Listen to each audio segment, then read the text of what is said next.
जोडी भगिनींनो, आज एक आपण अतिशय चांगल्या प्रकारापर्यंत येऊन पोचलेलो आहोत. भारतात बुद्ध धर्माचा प्रचार करण्यासाठी बुद्धाची शिकवण कोणती आणि कोणत्या प्रकारे आणि या देशामध्ये विद्यमान असणाऱ्या इतर शिकवणी, इतर तत्त्वज्ञान, त्यांच्यातल्या कोणत्या तत्त्वज्ञानाचा विचार करून त्यांच्या संदर्भात मांडणं आवश्यक आहे, हे अतिशय महत्त्वाचं काम बाबासाहेबांनी हा ग्रंथ लिहून केलेला आहे. भारतामध्ये बुद्ध धर्माच्या प्रचार प्रसाराचं हे एक अतिशय मार्गदर्शक असं कार्य आहे. विशिष्ट परिस्थितीमध्ये विशिष्ट पद्धतीनं काम करायचं असतं. तत्त्वज्ञान शिकवण ही सुद्धा योग्य प्रकारे मांडायची असते आणि ते भान या देशातल्या लोकांना यावं आणि बुद्ध धर्माच्या प्रचार आणि प्रसाराचा मार्ग मोकळा व्हावा म्हणून बाबासाहेबांनी एक कष्टपूर्वक पुस्तक लिहिलेलं आहे. आणि त्याचं मर्म भदंत आनंद कौशल्याने यांनी अतिशय अचूकपणे जाणलेलं होतं. की त्यांनी म्हटलं होतं की नागपूरच्या धम्मदीक्षेपेक्षाही बाबासाहेबांच्या पुण्यलेखनीनं हा ग्रंथ लिहून महान कार्य केलेलं आहे. हे मर्म अनेक लोकांना कळलेलं नाही, कळत नाही.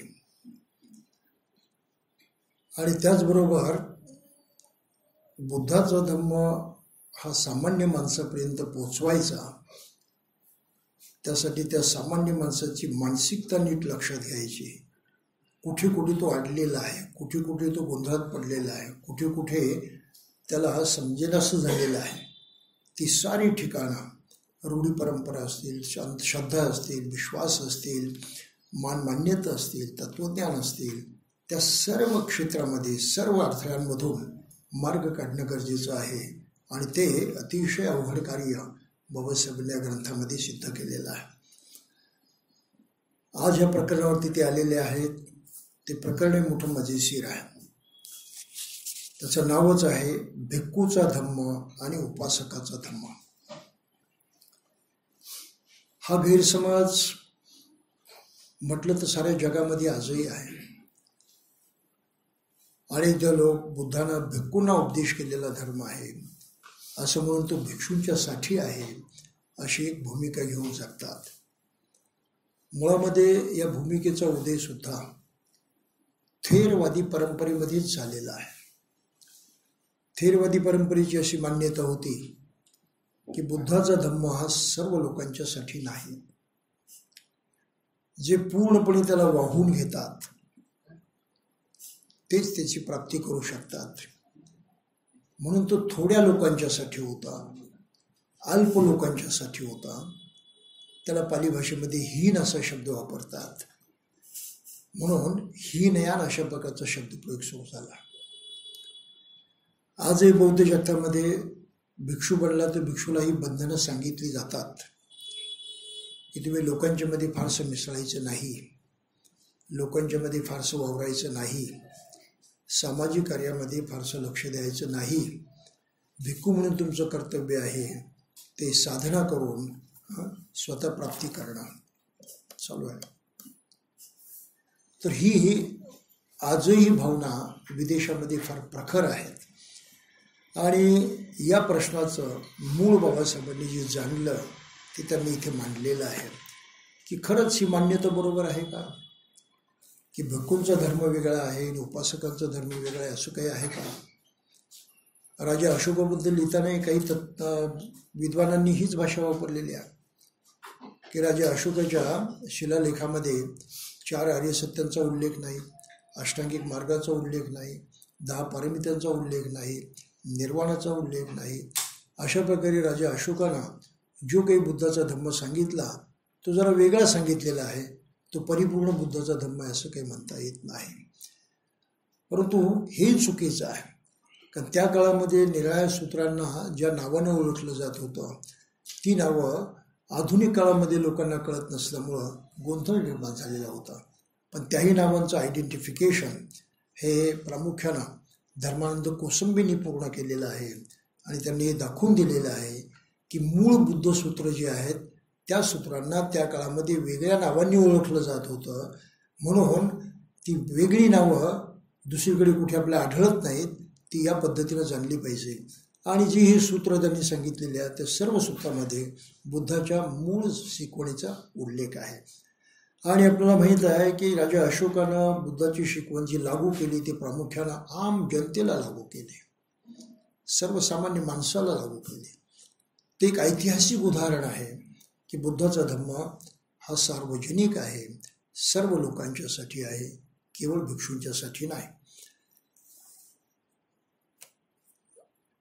परदेशामध्ये जरी अशी मान्यता असली तरी संस्कृती बौद्ध धर्मी असल्यामुळं घरादारामध्ये काही ना काही प्रमाणामध्ये बुद्ध धर्माचा वसा हा चालूच असतो आणि उपासक धर्म म्हणून तिथेही लोक वेगळी मान्यता लक्षात घेऊन जगत असतात. तर बाबासाहेबांनी आता काय म्हटले ते थोडंसं आपण बघूया. बौद्ध धर्माचे काही टीकाकार बौद्ध धर्मच नव्हे असं म्हणतात. It's not a religion. आणि ही टीका प्रामुख्यानं पाश्चिमात्य लोकांनी केलेली आहे. Buddhism is not a religion. Babasaheb म्हणतात अशा टीकेकडे लक्ष द्यायचं काही कारण नाही, परंतु त्यांना जर उत्तर द्यायचे असेल तर बुद्ध धम्म हाच खराखुरा धम्म आहे आणि ज्यांना हे मान्य नसेल त्यांनी आपली धम्माची व्याख्या सुधारली पाहिजे, ठासून बाबासाहेब सांगतात. ते बुद्धाचा धर्म हा धर्मच नाही असं म्हणणाऱ्यांनी आपली धर्माची व्याख्या सुधारली पाहिजे, तपासली पाहिजे. आणि त्यासाठी बाबासाहेबांच्याच काही घोषणा आपण लक्षात ठेवल्या पाहिजेत. महत्वाची गोष्ट त्यांनी सांगितली की धर्म माणसासाठी आहे, मनुष्य धर्मासाठी नाही. माणसाचं कल्याण, माणसाचं चांगलं करणं, माणसाला सहाय्य करणं हे धर्माचं काम आहे. हे वाक्य सांगून जातं की अनेक धर्म हे मुळात माणसासाठी आहेत, ते देवासाठी आहेत, ते ईश्वरासाठी आहेत, पारलौकिक शक्तीसाठी आहेत. त्यांना माना, त्यांच्यावरती विश्वास ठेवा आणि त्यांच्या भीतीपोटी किंवा त्यांच्यापासून काही मागण्यासाठी त्या स्वार्थापोटी तुम्ही त्यांच्या भजनी लागा, तुम्ही हे कर्मकांड करा, धर्मकार्य करा. अशा प्रकारची जवळजवळ सर्व धर्मांची शिकवण आहे. मग तिथे देवदेवता ह्या अद्भुत काल्पनिक गोष्टी प्रधान आहेत आणि मनुष्य त्यांच्याशी बांधलेला आहे. अशा धर्माला धर्म नाही म्हणता येत. बाबासाहेबांची व्याख्या की धर्म हा माणसासाठी आहे, मनुष्य धर्मासाठी नाही. मग माणसासाठी धर्म आहे तो कोणता? तो बुद्धाचा धर्म आहे. तो माणसाचा विचार करतो, माणसाच्या कल्याणाचा विचार करतो, माणसाच्या मुक्तीचा विचार करतो, माणसाच्या निर्वाणाचा विचार करतो. इथे याची देही याची डोळा. म्हणून खऱ्या अर्थानं माणसाला लागू होणारा आणि माणूसच केंद्रस्थानी असणारा धर्म कोणता असेल तर तो बुद्धाचा धर्म आहे. इतर धर्मामध्ये माणसाला केंद्रस्थानी स्थान नाही. तिथे देवी देवता ईश्वर वगैरे या गोष्टींना केंद्रस्थानी स्थान आहे. म्हणून या पहिल्याच वाक्यामध्ये इतर धर्म हे माणसासाठी नाहीत, म्हणून त्यांना धर्म म्हणता येणार नाही असं आपल्याला सांगून जातं. दुसरं एक वाक्य बाबासाहेबांचं महत्वाचं आहे. A religion must be a matter of principles and not of rules. की धर्म जो आहे तो तत्वांची बाब असला पाहिजे, कायद्याची नव्हे, नियमाची नव्हे. आणि बाकीच्या सर्व धर्मामध्ये आपल्याला नियम पाहायला मिळतात.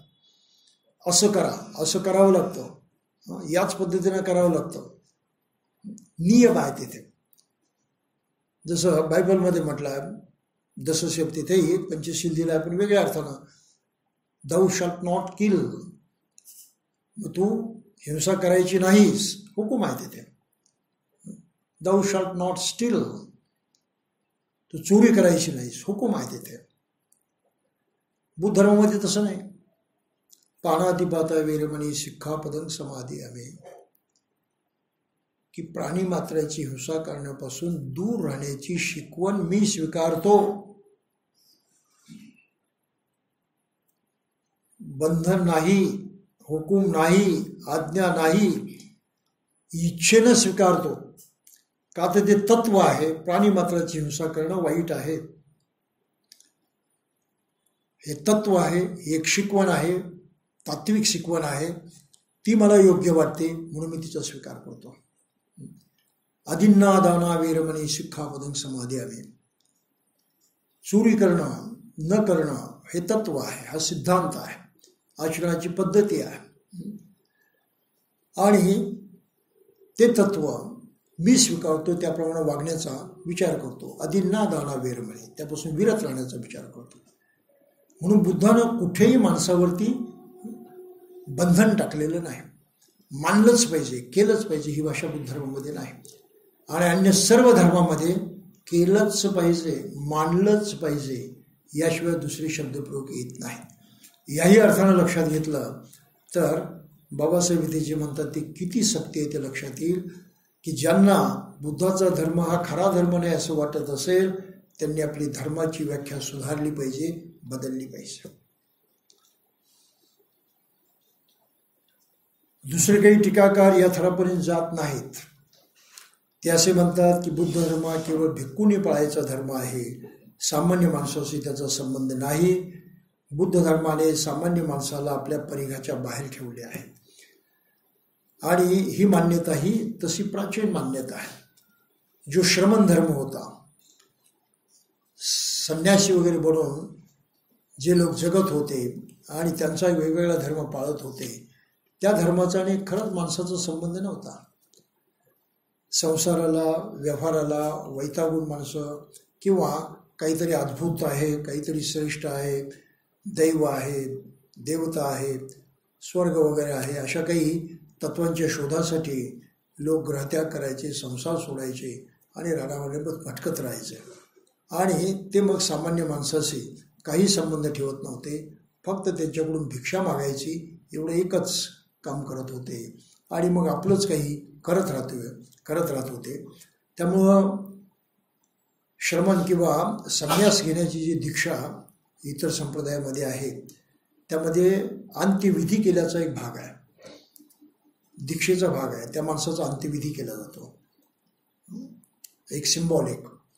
आणि त्याचा अर्थ असा आहे की तू आता जगाला मेला, जग तुला मेला, जगाशी तुझा काही संबंध नाही. म्हणून तुझा धर्म हा वेगळा, तुला जे करायचं ते आपल्या जंगलात राहून कुठेही काही करत बस, पण माणसाशी त्याचा संबंध नाही.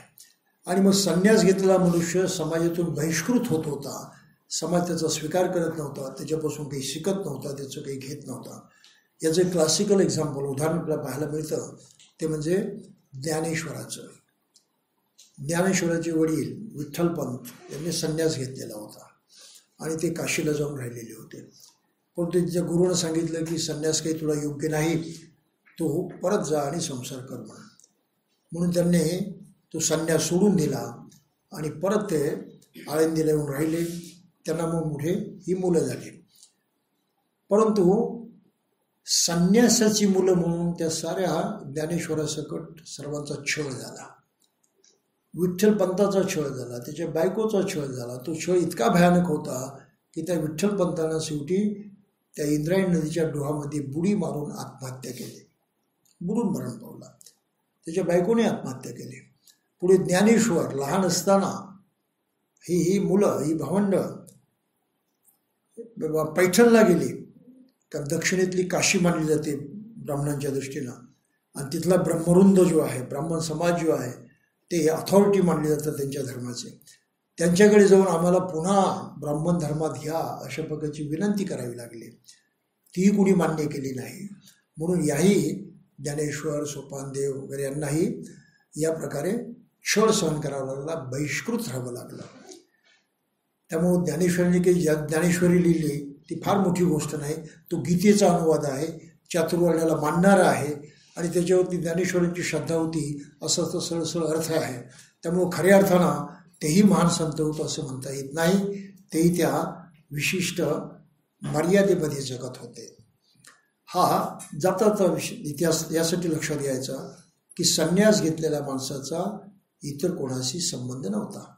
मग ही जी काही प्रचलित परंपरा होती, मानमान्यता होती, तीच मानमान्यता पुढे चालू राहिली. ब्राह्मणांनी त्याला अधिक पुष्ट केलं, अधिक प्रभावी केलं आणि लोकांच्या मध्ये तशा प्रकारचा प्रचार करून बुद्ध धर्मापासून लोकांना पूर्णपणे तोडला. जगातल्या बौद्धांवरती काही ना काही प्रमाणात त्याचा प्रभाव आजही पाहायला मिळतो. आता हे असं खरं आहे का असा विचार जेव्हा बौद्ध करतात तेव्हा त्यांनाही ते पटतं. का तर भगवान बुद्धाच्या संवादात भिक्षूंचा उल्लेख इतका वारंवार आढळतो की बुद्ध धर्म हा केवळ भिक्खूंचा धर्म होय या टीकेला बळकटी येते. त्रिपिटक वाचायला घेतलं की सगळीकडे भिक्षूंना उद्देशून उपदेश केलेला आहे. हे भिक्षूंना, उपासकांना उद्देशून उपदेश केलेला फार कमी आहे. जास्तीत जास्त त्रिपिटक भिक्षूंना उपदेशलेला आहे आणि त्यामुळे मग लोकांचा समज येतो की हा भिक्षूंचा धर्म आहे, तो उपासकांचा नाही. म्हणून हा विषय अधिक स्पष्ट करणे जरूर आहे, ही बाबासाहेबांची भूमिका. हा विषय आजही बुद्ध धर्माचा भारतात प्रचार करताना लक्षात घेऊन शिकवावा लागतो, सांगावा लागतो. त्याशिवाय लोकांचा भ्रमनिराश होत नाही. जुन्या ह्या काही परंपरा चालत आलेल्या आहे त्या खऱ्या खोट्या म्हणून त्यांना कळत नाही. भिक्खूंचा आणि उपासकाचा धम्म समान होता काय, किंवा भिक्खूला बंधनकारक असा धम्माचा एक भाग असून तो उपासकाला बंधनकारक नाही अशी काही स्थिती होती काय? भगवान बुद्धांनी आपली प्रवचने केवळ भिक्खू संघाला उद्देशून केली आहेत म्हणून ती केवळ त्यांच्यासाठीच आहेत, उपासकासाठी नाहीत. परंतु असे समजण्याचे काही कारण नाही. भगवान बुद्धाने जे शिकवले ते दोघांनाही लागू होणारे आहे. पंचशील, अष्टांग मार्ग, दशपारमिता यांचा उपदेश करताना बुद्धाच्या मनात उपासक होते हे त्या त्रयींच्या स्वभावावरूनच लक्षात येण्यासारखं आहे आणि हे सिद्ध करण्याला कुठल्याही विवेचनाची गरज नाही. उदाहरणार्थ पंचशील, ज्यानं घरदार सर्व काही सोडलेलं आहे आणि जो लोक जे भिक्षा देतील त्यावरती जगतो ते त्याचा नियम आहे. मग अशा माणसाला कुठल्या प्राण्याची हिंसा करण्याची काय गरज आहे? फार तर प्राणी मारायला आला, अंगावरती आला तर एखाद्या वेळेस करेल हिंसा, नाही असं नाही. परंतु प्राण्यांची हिंसा करण्याचा हा काही त्याचा छंद होऊ शकत नाही, आवड होऊ शकत नाही. बरं, मग चोरी करण्याची त्याला गरजच नाही ना. जो दुसऱ्याने दिलेल्या भिकेवरती जगतोय, बाकीचं सारं सोडून दिलं तर चोरी कशाला करेल तो? त्याला गरजच नाही. आता सारं सोडलेलं आहे त्यामुळं त्याला स्त्रीचीही गरज नाही. मग तो दुराचार करील कसा? कामेशुमिच्छाचार नाही करणार.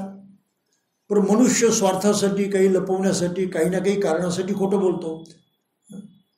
त्यानं हा समाजच सोडून दिलेला आहे.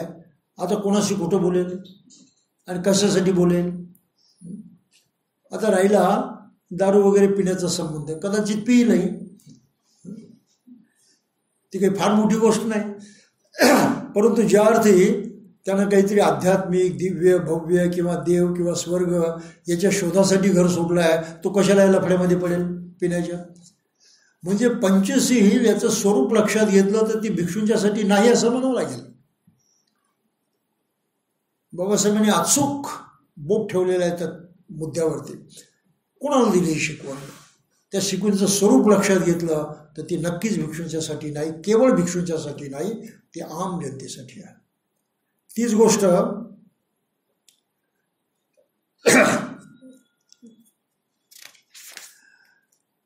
अष्टांग मार्गाबद्दल आहे. सम्यक दृष्टी, सम्यक संकल्प, सम्यक व्यायाम, 3 बाजूला सोडा. जरा अवघड गोष्टी आहेत ना. सम्मा वाचा, खोटं बोलायचं नाही, निंदा चाळी करायची नाही वगैरे, कोणासाठी आहे? भिक्षूचा काही संबंध नाही. सम्मा कम्मंता, सम्यक कर्म करायचं, सम्यक आजीविका, आपल्या जगण्याचं साधन सम्यक ठेवायचं. आता नुसताच भीक मागून देतो आहे, त्याला जगण्यासाठी दुसरी जीविका करण्याचं कारण नाही, धंदा व्यवसाय करण्याचं कारण नाही. ह्या तर गोष्टी आहेत. त्यामुळं यातली सुद्धा ही तत्व लक्षात घेतली तर ही शिकवण काही नुसत्या भिक्षूंच्यासाठी नाही असं स्पष्ट होतं. 10 पारमिता, पहिली पारमिता आहे दान पारमिता. आता याच्याजवळच काही नाही, त्यानं कोणाला काय द्यायचं हाही प्रश्न आहे. शील पारमिता, आता सारं सोडलं आहे, समाजामध्ये संबंध आहे, तर शिलाचरणाचा काही प्रश्नच येत नाही. एकटा जीव सदाशिव, त्याचा हे येत नाही. तर मग ही जी काही दसपारमितीमधली महत्त्वाची पारमिता आहे, या पारमिता सुद्धा भिक्षूंना उद्देशून सांगितलेल्या नाहीत. ग्रहत्याग केलेला उद्देशून तेवढा लागू होत नाहीत, त्यांना लागू होता सर्व, परंतु त्यांच्यासाठी आहेत अशातला भाग नाही, त्या आम जनतेसाठी आहेत. हा महत्त्वाचा मुद्दा बाबासाहेबांनी इथे स्पष्ट केलेला आहे. ज्यानं गृहत्याग केला नाही, जो क्रियाशील गृहस्थ जीवन जगत आहे, त्यांना पंचशील, अष्टांग मार्ग आणि पारमिता अत्यंत आवश्यक आहेत. गृहत्याग केलेल्या म्हणजे क्रियाशील गृहस्थी जीवनापासून दूर असलेल्या अशा भिक्खूच्या हातून या त्रयींचे उल्लंघन होणे संभवनीय नाही. ते संभवनीय आहे फक्त गृहस्थाच्या बाबतीत. भगवान बुद्धाने आपल्या धर्मोपदेशाला प्रारंभ केला तेव्हा तो प्राधान्यानं उपासकांनाच उद्देशून असला पाहिजे. आता ते आपण लक्षात घेऊ. त्यासाठी खालील प्रवचनाकडे लक्ष पुरवावे. तथापि इथे तर्कावरती विसंबून राहण्याची आवश्यकता नाही. बौद्ध धर्मावरील टीकेचे खंडन करायला प्रत्यक्ष पुरावाही आहे. त्या बाबतीत खालील प्रवचनाकडे लक्ष पुरवावे.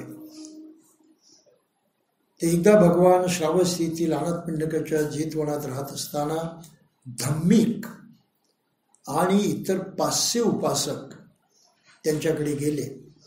अभिवादन केल्यावर धम्मिक बाजूला आसनावर बसला आणि भगवंतांना उद्देशून म्हणाला की भगवान, ग्रहत्याग करणारे भिक्षू आणि गृहस्थ उपासक या दोघांचीही प्रगती करणारा आचार कोणता?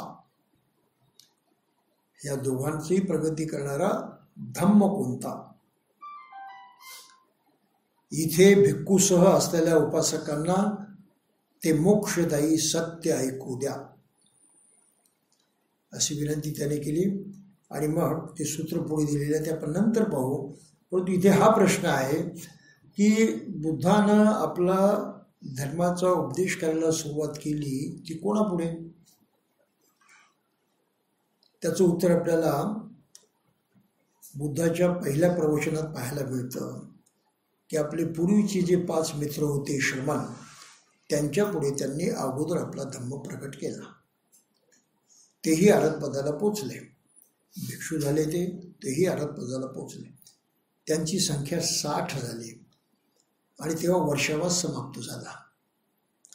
वर्षावास समाप्तीनंतर पावसाळ्यासाठी म्हणून एका ठिकाणी राहणारे श्रमण साधू वगैरे हे मग भ्रमंतीवरती निघायचे. त्याप्रमाणे बुद्ध आणि त्यांचे भिक्षूसुद्धा भ्रमणासाठी निघाले. परंतु बुद्धानं श्रमण परंपरेमध्ये कधीही नव्हतं असं काही वेगळं तेव्हा केलं. एक वेगळी परंपरा निर्माण केली, एक वेगळी नीती निर्माण केली. त्यानं आपल्या ह्या श्रमणांचा संघ स्थापन केला, संघटन निर्माण केलं, एकमेकाशी बांधिलकी त्यांची निर्माण केली. प्रत्येकजण स्वतंत्र वेगळा आहे हा प्रकार ठेवला नाही. आणि त्यांच्या पुढे निश्चित ध्येय ठेवलं, कार्यक्रम दिला, त्यांना प्रोग्राम दिला. आणि तो प्रोग्राम आपण लक्षात घेतला तर या प्रश्नाचं उत्तर आपल्याला मिळून जातं. बाबासाहेब म्हणतात ते खरं आहे की हा उपदेश त्यांनी आम जनतेला केला. काय म्हटलं बुद्धानं त्या भिक्षूंना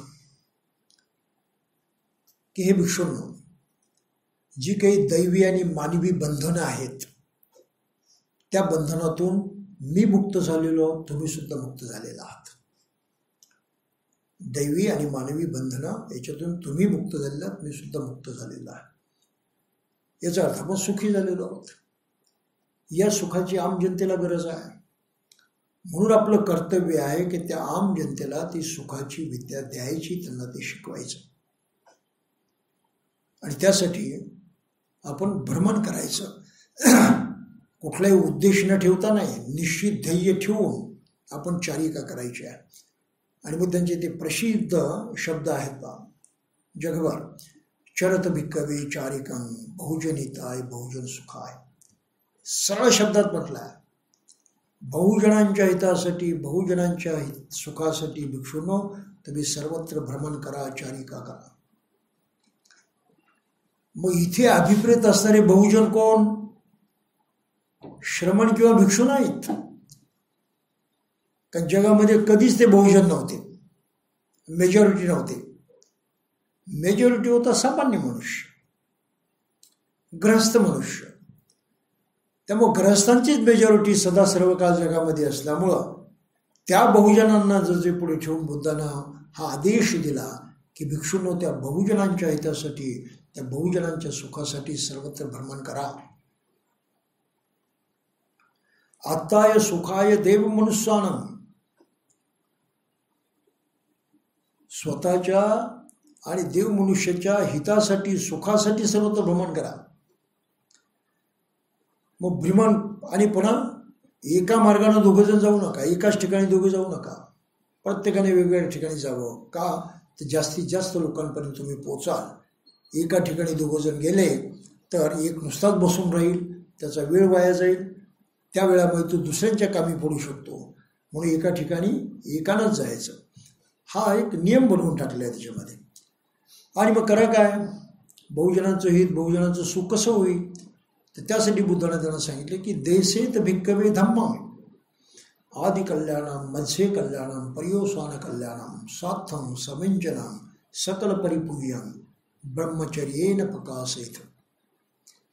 की हे भिक्षूने त्यांना धम्म द्या, ह्या धम्माचं ज्ञान द्या. हा धम्म सुरुवातीला, मध्ये आणि शेवटी सुद्धा, म्हणजे या धम्मातलं काही जरी घेतलं कुठलंही, सुरुवातीचं घ्या, मधले घ्या, शेवटचं द्या, ते कल्याणकारीच आहे, ते सुखदायकच आहे. त्याच्यामध्ये कुठलंही वाईट नाही, काहीही चुकीचं नाही. म्हणून असा सर्वांगीण परिपूर्ण, शब्दने अर्थशः खरा असणारा आणि ब्रह्मचर्य, उदात्त श्रेष्ठ जीवन सार्थ करणारा असा जो धम्म आहे तो त्यांना द्या. म्हणजे बुद्धानं दोन गोष्टी स्पष्ट केलेल्या आहेत की आम जनतेमध्ये जाऊन हे शिकवा. चरत भिक्कवे चारिकं बहुजन हिताय बहुजन सुखाय. शब्दच बोलके आहेत, काही त्याच्यावरती कॉमेंट करण्याची गरज नाही. की बहुजन हे नेहमी सर्वसामान्य लोक आहेत, म्हणून या सर्वसामान्य लोकांच्यापर्यंत भिक्षूने तुम्ही जा. त्यांना निश्चित कार्य दिलेलं आहे आणि त्यांना धम्म शिकवा सामान्य माणसाला. आणि मी आता उर्वेला जाणार आहे आणि हेच काम करणार आहे असं बुद्धाने सांगितलं. आणि तो वर्षवास समाप्त झाला. म्हणून वर्षवासाची समाप्ती जी अश्विन पौर्णिमेला येते त्याचं महत्त्व हे आहे की बुद्धाने भिक्खू संघ स्थापन करून साऱ्या जगावरती उपकार केलेले आहेत आणि सामान्य माणसाच्या सेवेसाठी एक संघटित समाज निर्माण केलेला आहे. सुसंघटित समाज आहे आणि या समाजापुढे कार्य काय, आम जनतेची सेवा करायची. पण आम जनतेची सेवा करायची म्हणजे त्यांचं घरकाम करायचं ही सेवा नाही. धम्म शिकवायचा त्यांना, जे त्यांच्याजवळ नाही, बाकीचं आहे त्यांच्याजवळ, ते करत बसवत. पण त्यांना सुखानं जगण्यासाठी सहाय्यक होईल अशी धम्माची शिकवण त्यांना द्या. म्हणजे नेमकं तुम्ही आहे तेच काम करा, बाकीच्या फंदामध्ये पडू नका. आणि अशा प्रकारे धम्माचा प्रचार करणं, त्यांना धम्म शिकवणं ही जनसेवा आहे, ही लोकांची सेवा आहे. आणि हे लोक कोणत्या, आम जनता आहे. त्यांना बुद्ध धर्मामध्ये उपासक म्हटलेला आहे, सामान्य गृहस्थ म्हटलेला आहे. त्यामुळं बुद्धानं आपल्या धर्माचा उपदेश सामान्य लोकांना देण्याचीच भूमिका घेतली पहिल्यापासून. आणि आयुष्यभर 45 वर्ष ते तेच काम करत राहिले.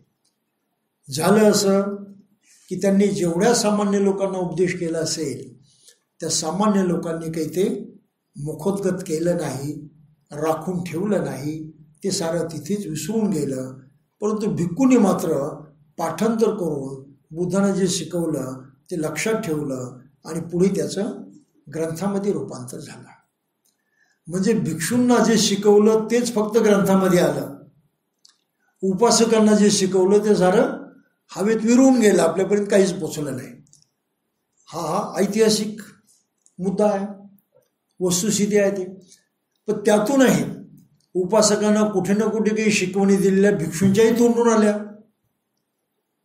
उदाहरणार्थ कालामसुत्त, कालामानं उपदेश केला होता, पण आला भिक्षूंच्या स्मरणामध्ये, त्यामुळे त्याचाही समावेश इथे झाला. तर अशा प्रकारे ह्या उपासकाला, धम्मिक उपासकालाही जो उपदेश केला तो सुत्त निपात या ग्रंथामध्ये आलेला आहे आणि धम्मिक सुत्त हे नावाचं सुत्त त्याच्यामध्ये आलेलं आहे. तर त्या धम्मिकाला त्यांनी काय सांगितलं की भगवान ग्रहत्याग करणारे भिक्षू आणि ग्रस्त उपासक या दोघांचीही प्रगती करणारा आचार धर्म कोणता. इथे भिक्खूसह बसलेल्या उपासकांना ते मोक्षदायी सत्य ऐकू द्या. भगवंत म्हणाले, ऐका, भिक्खू कान देऊन ऐका आणि सांगितलेल्या नियमांचे पालन करा. दुपार झाल्यानंतर भिक्षेसाठी परिभ्रमण करू नका. कोणाला? भिक्खूंना. दुपार झाल्यानंतर, सरळ इथे म्हटलं आहे, 12च्या आत म्हटलेलं नाही.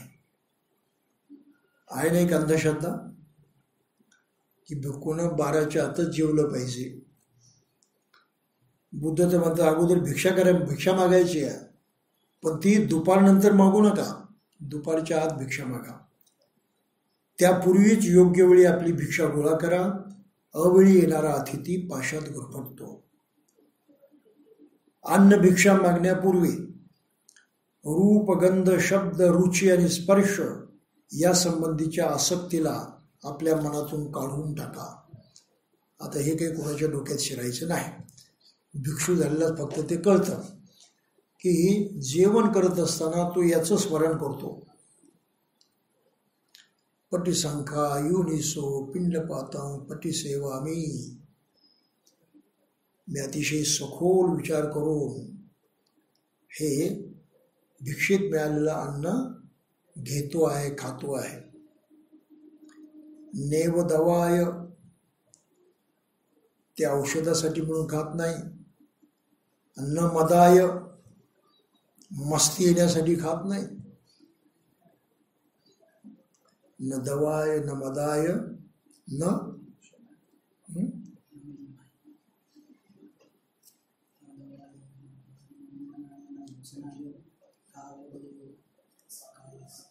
शरीर चालू ठेवण्यासाठी इमस कायस ठिटिया यापनाय.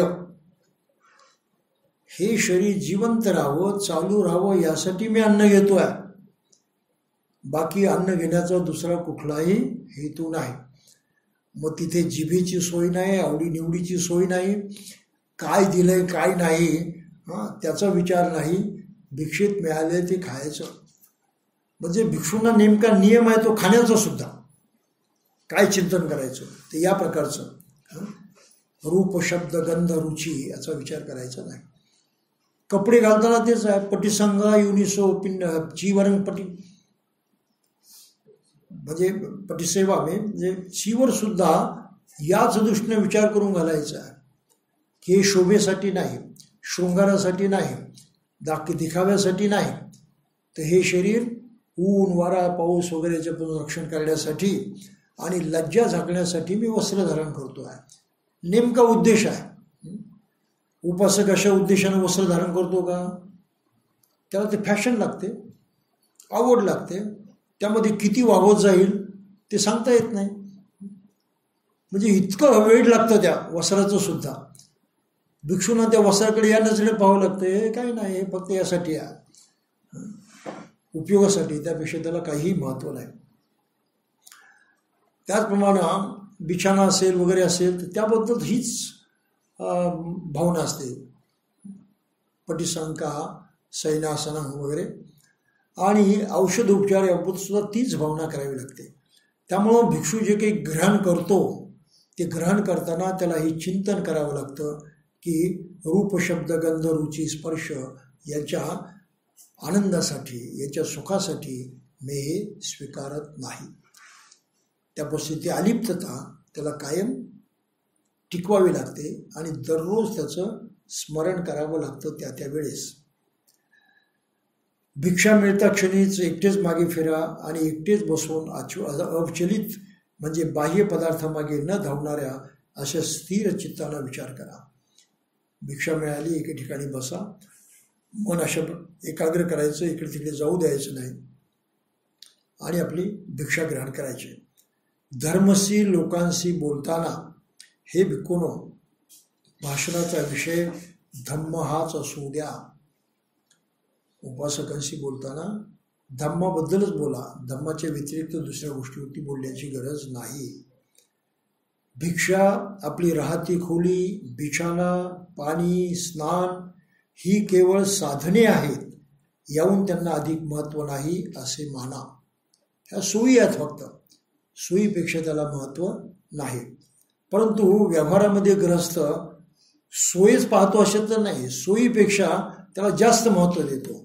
ते सुंदर कसं दिसेल, ते आनंददायी कसं असेल, त्याआधी एक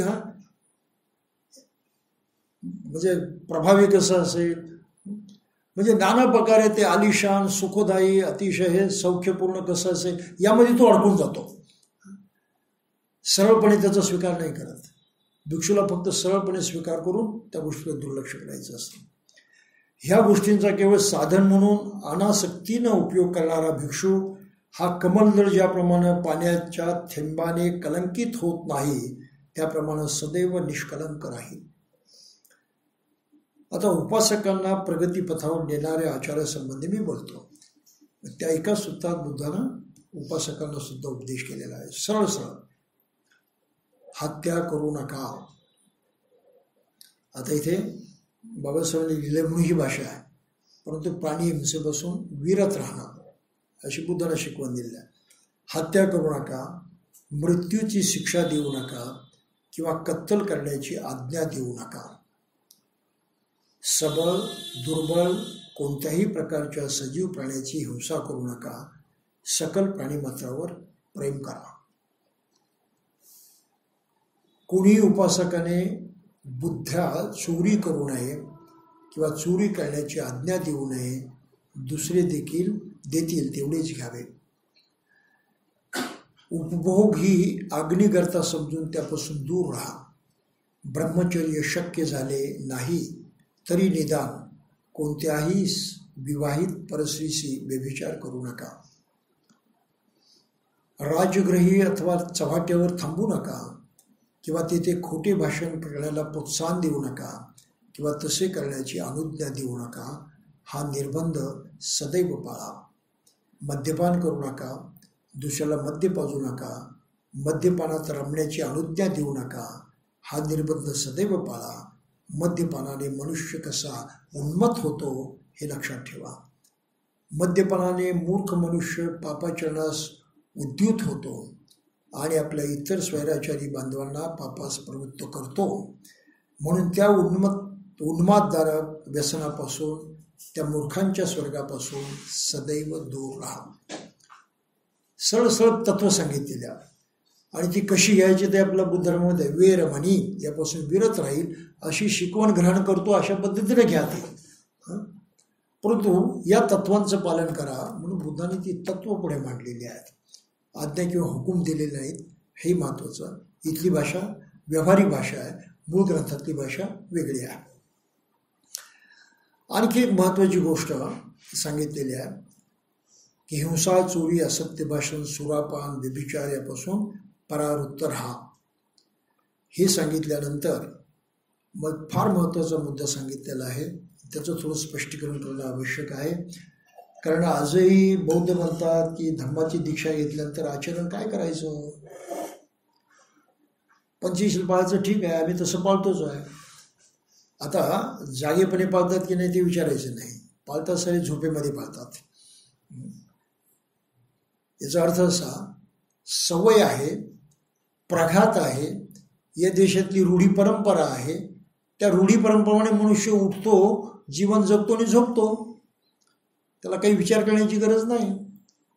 परंतु शिलांचं पालन करताना बुद्धाने म्हटलं युनिसो मनसिकार, नीट विचार करून त्या तत्वाचं पालन करायचं आहे. म्हणजे विचारावर जोर दिलेला आहे, विचारावरती भर दिलेला आहे. पाणाती पतावेर म्हणे, हिंसेचा विचारच माझ्या मनात निर्माण होऊ देणार नाही, हिंसेचा विचारच माझ्या मनामध्ये मी येऊ देणार नाही, एवढी सावधानता बाळगायची. चोरी करण्याचा विचारही माझ्या मनात येऊ देणार नाही, आला तर पटकन ओळखेल, तो दूर करेल, त्याच्या प्रभावाखाली मी कुठलं आचरण करणार नाही, इतकी मी दक्षता घेईन.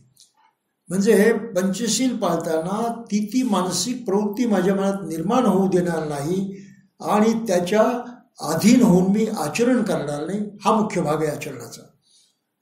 सावध राहावं लागतं, जागरूक राहावं लागतं. ऑटोमॅटिक घडण्याची ती गोष्ट नाही, पण व्यवहारामध्ये बऱ्याचशा गोष्टी ऑटोमॅटिक होतात. त्या ऑटोमॅटिक गोष्टीलाच आपण म्हणतो आपण धम्माचं पालन करतो म्हणून, पण नाही. मनामध्ये ह्या गोष्टी येतात, निर्माण होतात, एकाएकी नष्ट होत नाहीत. त्यांचं मनामध्ये येणंच कायमचं नष्ट करायचं म्हणजे त्या शिलाचरणामध्ये पक्क होणं आहे. विचार येऊ द्यायचा नाही, अशी आपल्या मनाची जडणघडण करायची आणि ती सावधपणे करायची कायम. म्हणून पंचशिलाचं जागरूकपणे पालन करावं लागतं. ती ऑटोमॅटिक गोष्ट नाही. आणि मेजॉरिटी लोक ऑटोमॅटिक समजतात, आम्ही कुठे हिंसा करतो, सरळ बोलून जातो ना. पण हिंसा मनामध्ये येते की नाही त्याबद्दल येते. अनेकदा चिडाचिड झाली, मारावं असं वाटतं, चिड येते, ती भावना निर्माण होते. कुठे जागा असतो तो, अरे माझ्या मनात हिंसेची भावना निर्माण झाली, नाही कळत, नॅचरल आहे म्हणतो. तसं वागत नसाल ठीक आहे. गोष्टी आवडतात आणि गोष्टी लालच निर्माण होते, आपल्याला मिळावी असं वाटतं. तेव्हा आपण काय करतो, आता ते व्यवहारात बसत नाही, लोक चांगलं म्हणत नाही, वाईट परिणाम होतात. या भीतीपोटी आपण सवय लागलेली आहे चोरी वगैरे काही करायची नाही, तसं वागतो. पण खरंच चोरीच्या त्या भावनेपासून मुक्त झालो आहे का? नाही झालो. दुराचाराच्या भावनेपासूनही मनामध्ये विचार येतील, वाटेलही तसं, परंतु व्यवहारामध्ये काही ते जमत नाही ना, म्हणून तसं म्हणून वागत नाही. वागत नाही म्हणजे आपण त्या शिलाचं पालन करतो असा त्याचा अर्थ आहे का? ती भावनाच मनात निर्माण होऊ द्यायची नाही, इथपर्यंत आपल्या मनाला घडवणं म्हणजे शिलांचं आचरण करणं. मी काय म्हणतो आपल्या लक्षात येतं, आपलं खोटं बोलणं, खोटं बोलायचंच नाही, परंतु सवय लागते. मग माझी सवय चुकली पाहिजे, ती गेली पाहिजे. खोटं नाही बोलायचं म्हणजे नाही बोलायचं, मनामध्ये खोटेपणा येतच कामा नये. अशा प्रकारची स्थिती निर्माण करणं हे धम्माचरण आहे. यामध्ये मनुष्य घडतो, ती गुणवत्ता पराकोटीला पोचते आणि चुकून सुद्धा त्याच्यातून वेडेवाकडं वागणं घडत नाही. इतक्या सावधानपणे तो जगत असतो की मनातून त्या भावना उखडून जातात, नष्ट होतात. म्हणून पंचशील पालन करणं हे अवघड काम आहे आणि ते जाणीवपूर्वक करावं लागतं. ही महत्त्वाची गोष्ट आहे. आणि बौद्ध समाज काय करतो, ते गृहीत धरून चालतो ना, आम्ही तर पंचशीलाचं पालन करतो म्हणून. म्हणजे हे सच्चाई काय ते त्यालाही कळत नाही, काय घडतंय आपल्या वरती माहिती आहे. आणि यासाठी मग बुद्धानं पुढे फार महत्त्वाची गोष्ट सांगितलेली आहे की सप्ताह मागून सप्ताह उपोषताचे व्रत ग्रहण करा आणि श्रद्धामय अंतकरणाने अष्टशिलांचे पालन करा.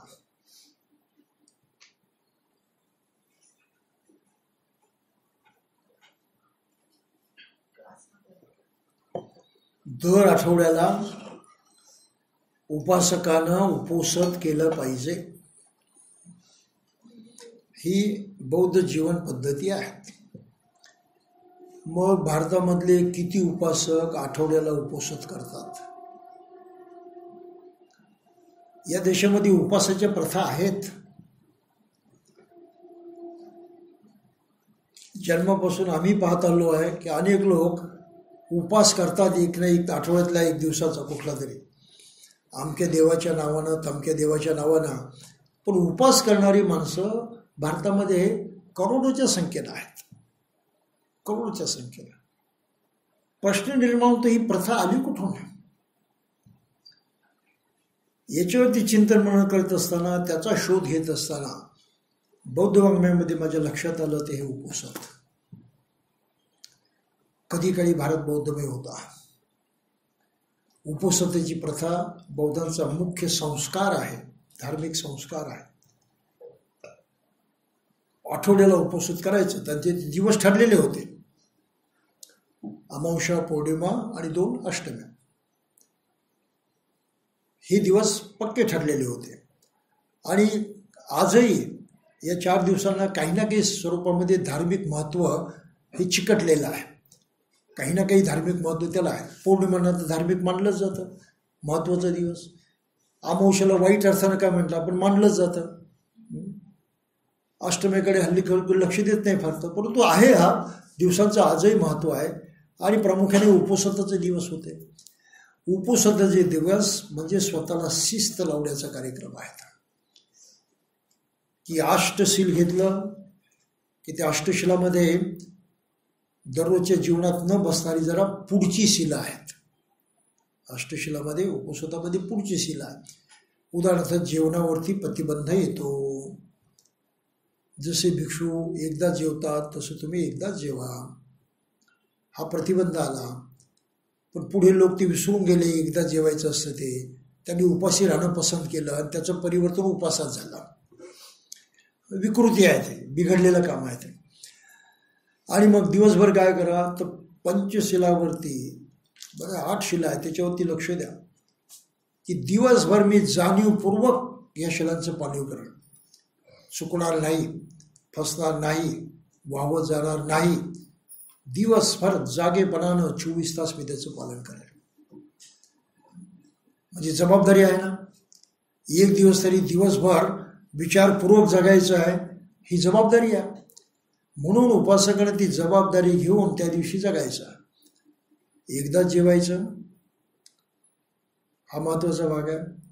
उच्चासनावरती झोपायचं नाही, म्हणजे आयशाराम करायचा नाही, शृंगार करायचा नाही, फॅशन करायची नाही, आणि नाच गाणं तमाशा बघायचा नाही.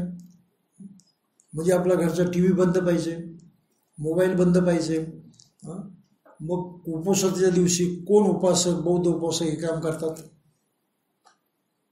कोणीच करत नाही. म्हणजे एक दिवस का होईना स्वतःला वेगळी शिस्त लावायचा उपक्रम उपोषणाच्या माध्यमातून घडतो.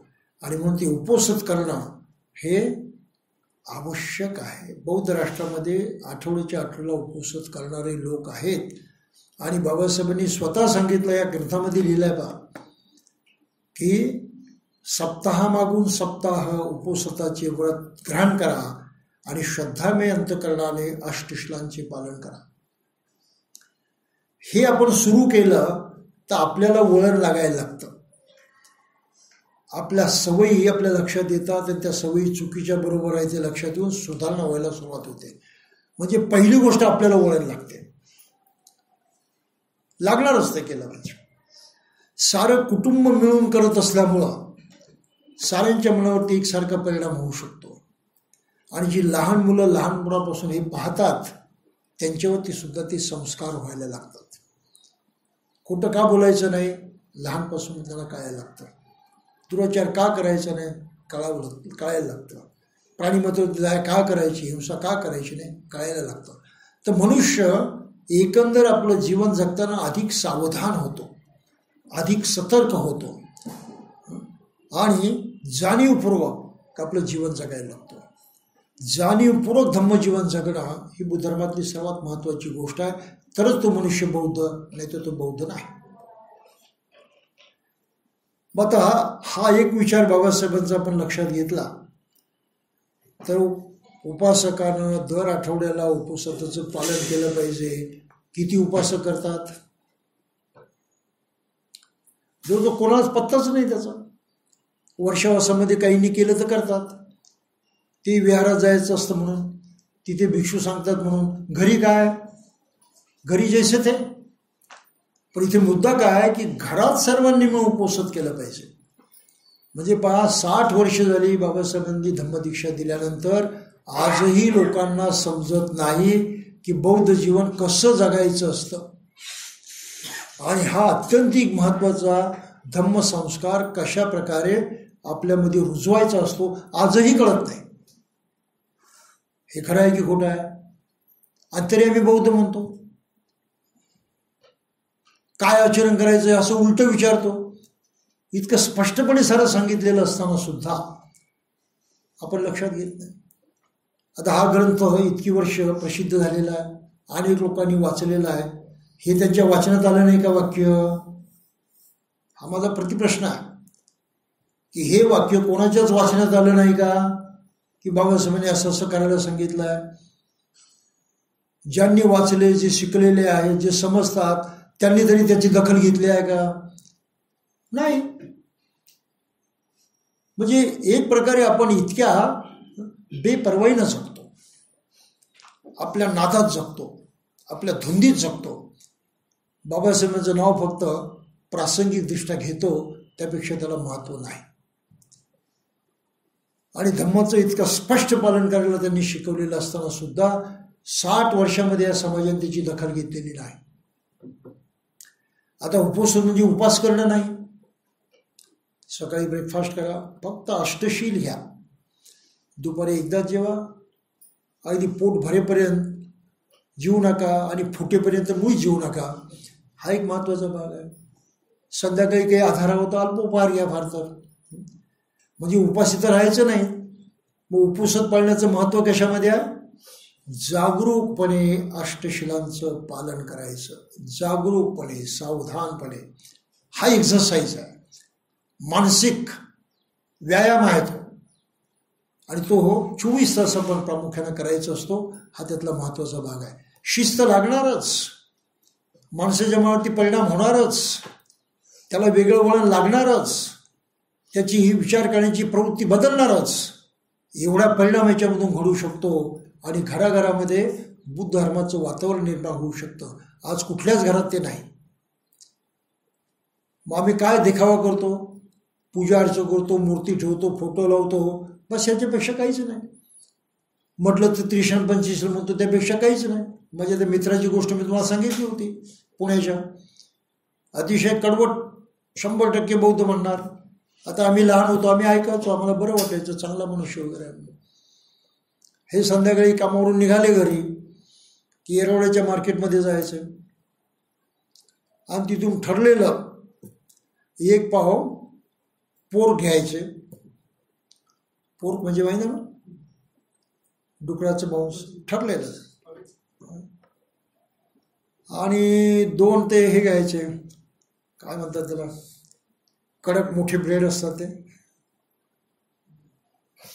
मोठा ब्रेड कडक बनपावसारखं, हां, तसे 2 घ्यायचे.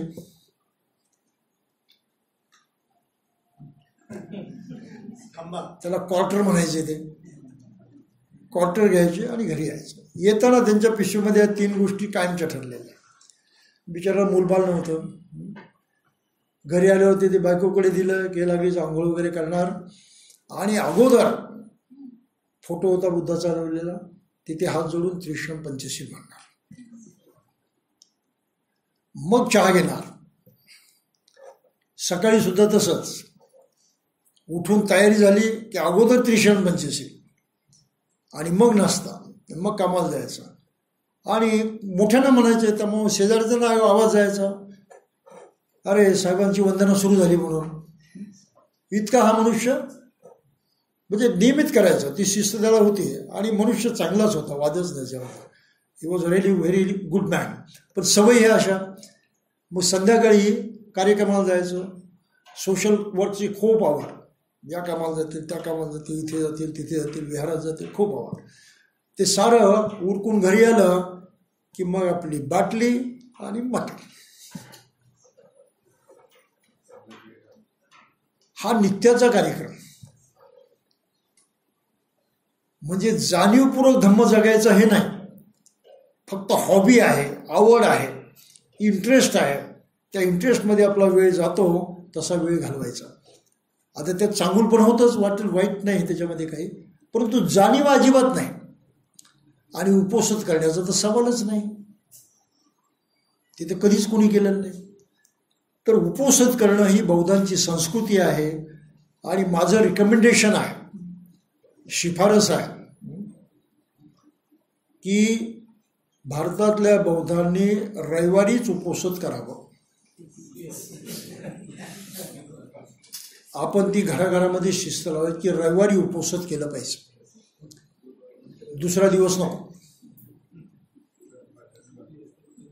अमावस्या, पौर्णिमा, अष्टम्या सुद्धा नको. आता त्या लक्षात ठेवणे अवघड आहे ना, कॅलेंडरमध्ये काही साऱ्याच पाहायला मिळत नाहीत. मग एकच सुट्टीचा दिवस आहे ना. मग ख्रिश्चन धर्मात म्हटलं आहे देवानं 6 दिवस काम केलं, सृष्टी निर्माण केली, सर्व काही निर्माण केलं. 7व्या दिवशी त्यांना रेस्ट घेतली, विश्रांती घेतली. म्हणून 7व्या दिवशी कोणी काही काम करायचं नाही, म्हणून संडेला सुट्टी. ख्रिश्चन धर्मामध्ये परंपरा काय आहे की संडेला सुट्टी का, कोणीच काम करायचं नाही. देवानं केलं नाही तर तुम्ही का करता. म्हणून देवाचं ऐकायचं, त्या दिवशी काम करायचं म्हणून सुट्टीचा दिवस. आता ठीक आहे, तो कसाही निर्माण झालो असो, देवाच्या विश्रांतीचा असो तो कोणाचा असो, आपल्याला तो दिवस आपल्या कृतीमध्ये आला काय हरकत आहे, फायदा घ्यायला काय हरकत आहे. त्यामुळं दर रविवारी उपवासाचं पालन व्हावं याची गरज आहे. आणि मग पुढे बाबासाहेब काय म्हणतात ते पहा. प्रातःकाली पवित्र श्रद्धामय चित्तानं वरील उपोषित व्रत स्वीकारल्यानंतर यथाशक्ती भिक्षूंना अन्न आणि पेय द्या, म्हणजे दान. आपल्या आईबापांचा सन्मान राखा, उपजीविका सन्मानानं करा. असा एकनिष्ठ उपासक दिव्य जगात प्रवेश करेल. मग बाबासाहेब म्हणतात की यावरून स्पष्ट होईल की धम्म हा दोघांच्याही साठी आहे, नुसत्या भिक्षूंच्यासाठी नाही. परंतु या दोघांच्याकडून आचाराव्याच्या निर्बंधात मात्र फरक आहे.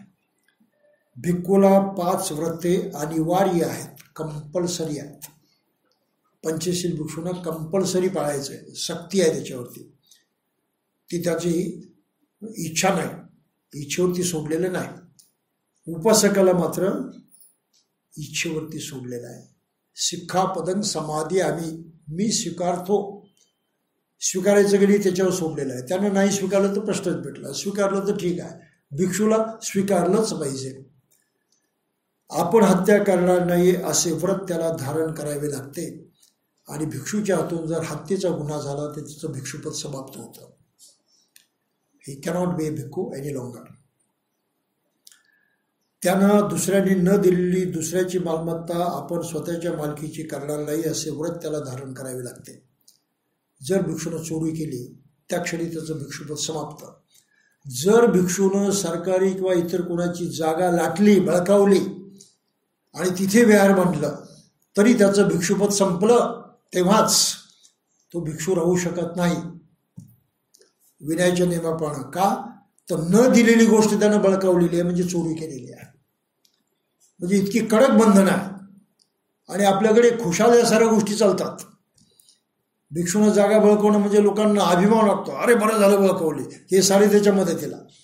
म्हणजे तू चोरी केलीस, तुझ्या चोरीमध्ये आम्ही सहभागी आहोत. बरं, यामुळं भारतामध्ये बौद्ध लोक बदनाम झालेले आहेत.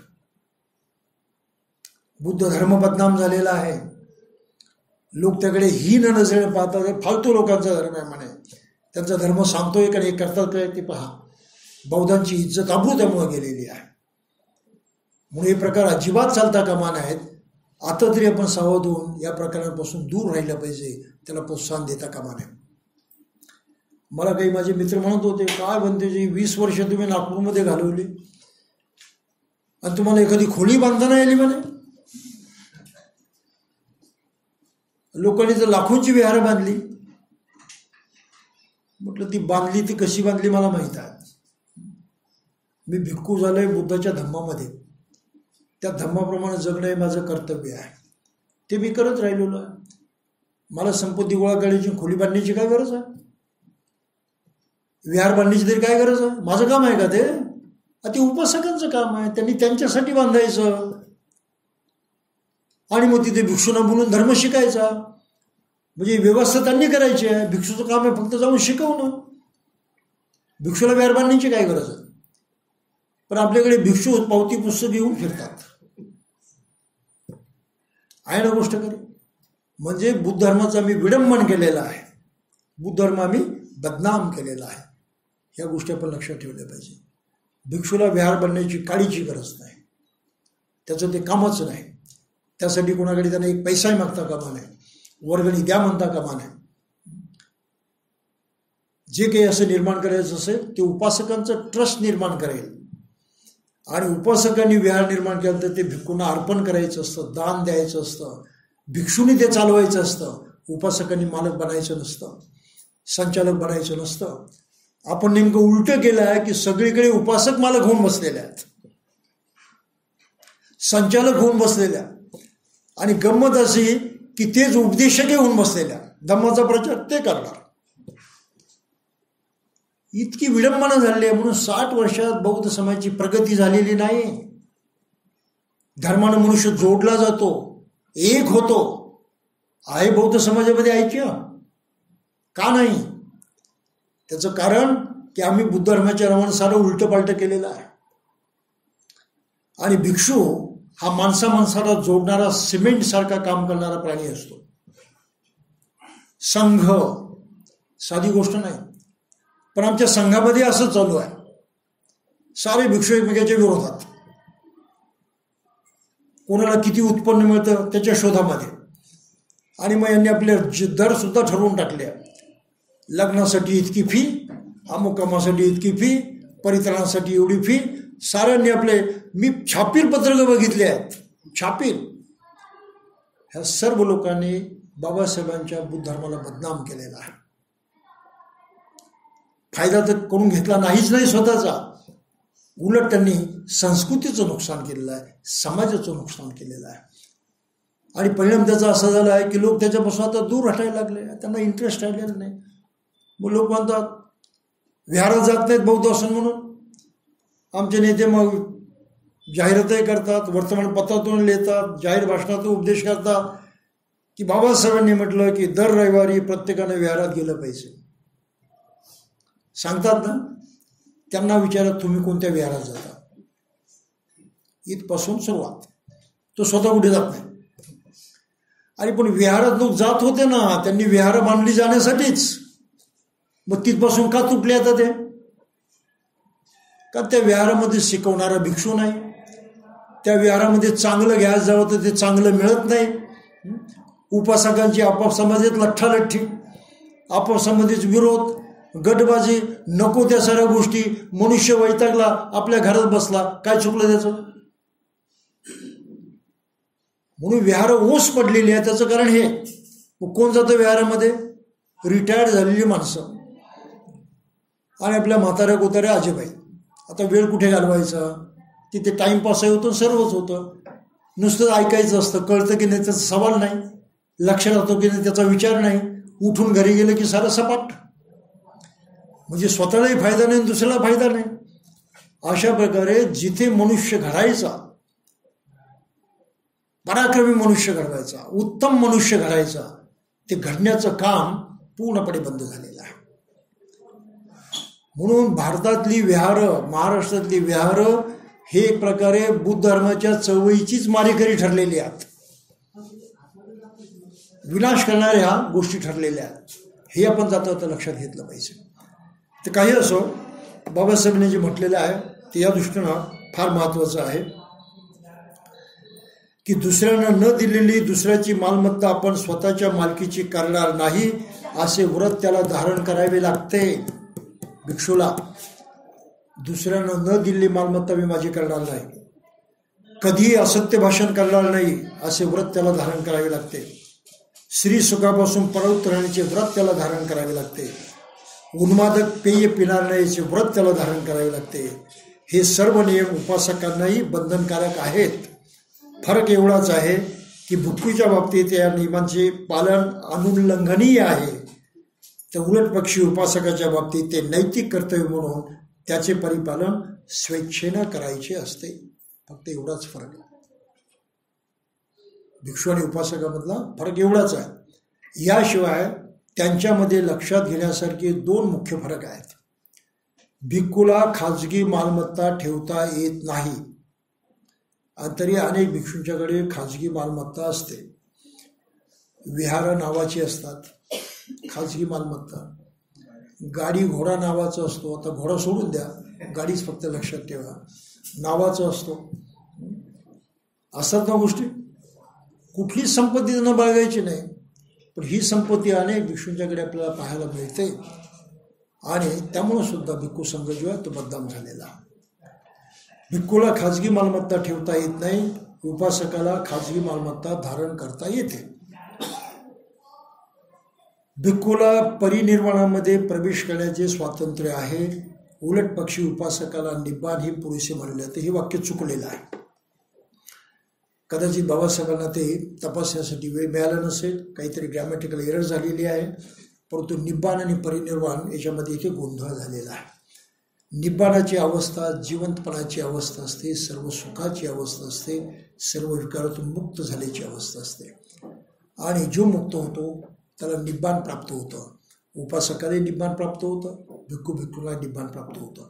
सर्वांनाच एकसारखं निब्बाण प्राप्त होतं, त्याच्यामध्ये फरक नाही. आणि निब्बाणामध्ये जगणं हे आवश्यक आहे.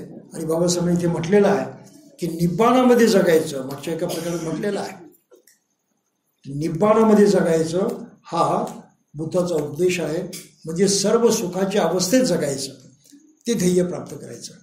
ज्याला निब्बाण प्राप्त झालेला आहे आणि जो सुखानं जगतोय निब्बाणामध्ये, त्याचा जेव्हा शारीरिक मृत्यू होतो त्याला परिनिर्वाण म्हणतात.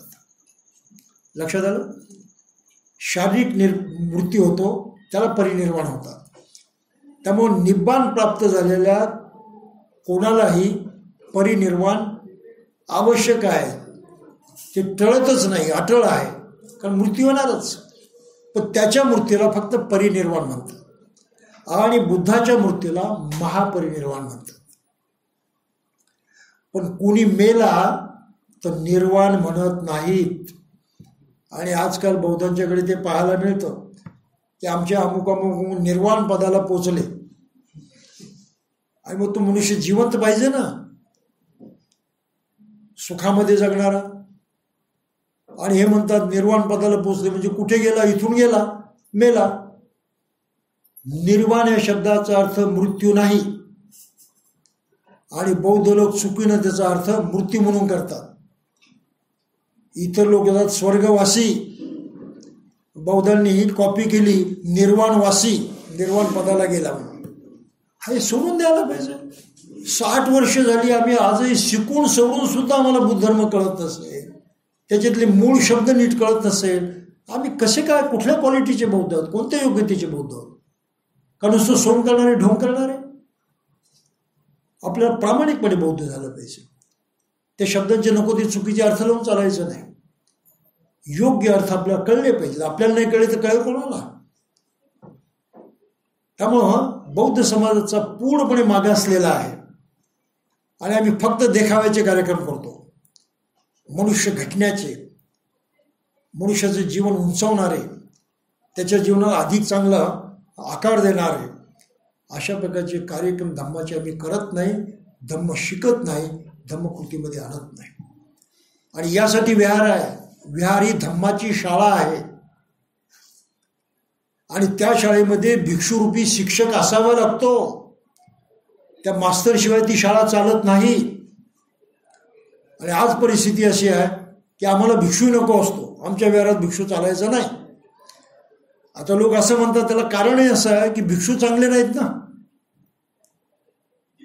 म्हणून उपासकाचं दुसरं काम आहे. चुकीचा भिक्षू असेल त्याला सांगायचं ठणकावून, तुला काही काही येत नाही असं दिसतंय, तू काही योग्य नाहीस, जा कुठेतरी नीट भिक्खू बन, चांगलं शिक आणि मग आमच्याकडे तर आम्ही तुला सपोर्ट करू, तुला पाठिंबा देऊ, तुझा स्वीकार करू.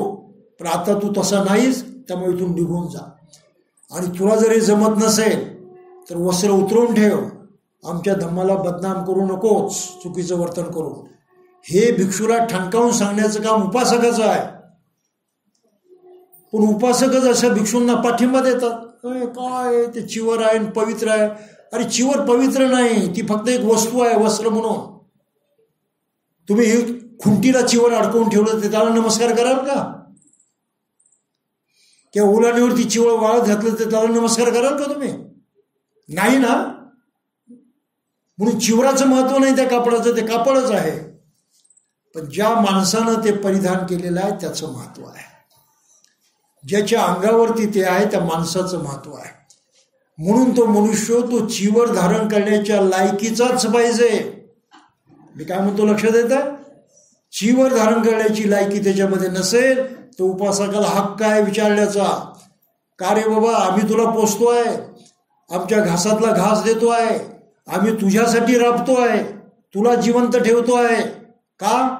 तर तू आम्हाला धम्म शिकवा म्हणून, तू नीट आचरण करावं म्हणून, आणि तुझ्यापासूनही शिकण्याची सोय व्हावी म्हणून आम्ही तुला पोसतोय. अन्नाचं दान देतो, वस्त्राचं दान देतो, राहण्याची सोय करतो, तुझ्या साऱ्या गरजा भागवतो. काय पडलंय मला हे करण्यापासून?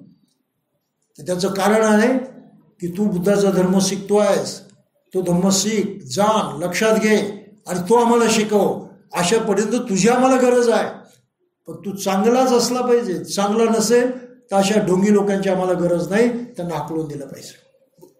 आज अशा प्रकारची सुधारणा होणं अत्यंतिक आवश्यक आहे. जर अशी सुधारणा झाली नाही तर आपल्याला भारत बौद्धमय करता येणार नाही.